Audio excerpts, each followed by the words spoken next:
All right, let's dive into the core idea from James Clear's amazing book, Atomic Habits. It's actually a pretty simple concept, but it's so powerful. See, real, lasting change, it doesn't come from some huge, life-altering event. Nope.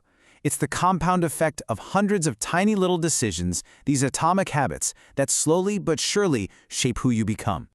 And it all starts with this one little number, 1%. That's it. That's the heart of it all. Just getting a tiny, almost unnoticeable bit better every single day. Doesn't sound like much, does it? But trust me, this little number holds the key to some pretty incredible transformations.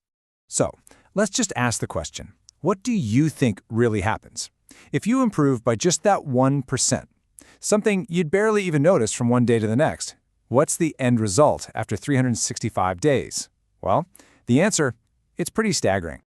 You end up almost 38 times better. Yeah, you heard that right, 37 times. That is the incredible magic of compounding. Those tiny, tiny daily gains just build on each other, over and over, until you get this exponential growth. Of course, the flip side is true too. Get 1% worse every day, and you basically end up at zero. So these small habits, they're a real double-edged sword.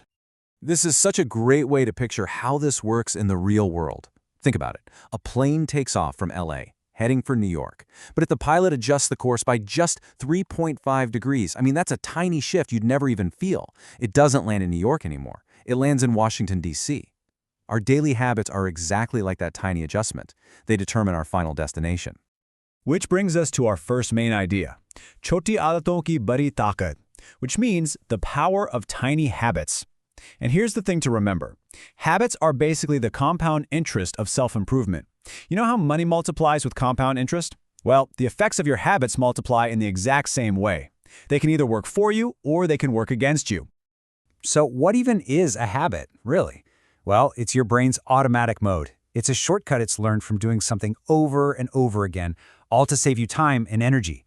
Think about when you first learned to drive. You had to focus on every little thing. But now, you just do it. It's automatic. And that's exactly why habits, both the good and the bad ones, are so incredibly powerful. They run on autopilot. Okay, so this all sounds great, but how do we actually harness this power? How do we make it work for us? Well, that leads us right to our next section, Badlav ke Char Niyam, or the 4 laws of change. This is the practical, step-by-step framework for getting those 1% daily improvements. And here they are. It's a really simple system. To build a good habit, you just follow these 4 laws, or niyams. First, Law 1, spaced banai, make it obvious. Second, Law 2, akashak banai, make it attractive. Third, Law 3, assign banai, make it easy. And finally, number 4, santosh janak banai, make it satisfying. And what if you want to break a bad habit? Well, you just flip them. Make it invisible, unattractive, difficult, and unsatisfying. Let's make this super practical. Say you want to start running in the morning. Just apply Law 1, make it obvious. Put your running shoes right by the front door where you can't possibly miss them. On the flip side, maybe you want to watch less TV. Just invert that law, make it invisible. Hide the remote in a drawer. You're just adding a tiny bit of friction that makes that bad habit a little bit harder to do. All right, now we get to what I think is the most profound part of this whole idea. We're moving beyond simple tips and tricks. As it says here, aadatein pehchan banati hain. Habits shape your identity. This isn't just about what you do, it's about who you become. Just look at the massive difference here between an outcome-based approach, or parinama dharat, and an identity-based one, pachana dharat.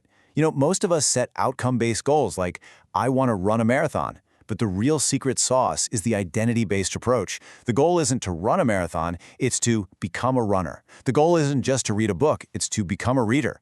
It completely changes how you see things. And this quote just says it all perfectly. Every action you take is a vote for the type of person you wish to become. Think about that. Every time you lace up your shoes and go for a run, you're casting a vote that says, I am a runner. Every time you read just one page, you're casting a vote for, I am a reader. These small habits become the proof, the evidence that makes your new identity real. So this is all fantastic, but the big question is, where do you start? How do you actually begin? That brings us to our final section, Aaj Aapka Pehla Kadam, or your first step today. This is all about the one single technique you can use to cast that very first vote for your new identity, like right now.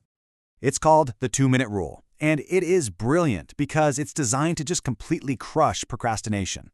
The idea is to take any new habit you want to start and scale it down, way down, until it takes less than 2 minutes to do. The goal isn't to be perfect. It's just to make it so easy to start that you can't talk yourself out of it. Here's exactly how it works. Your big goal of read every day just becomes read 1 page. Do 30 minutes of yoga becomes take out your yoga mat. That's it.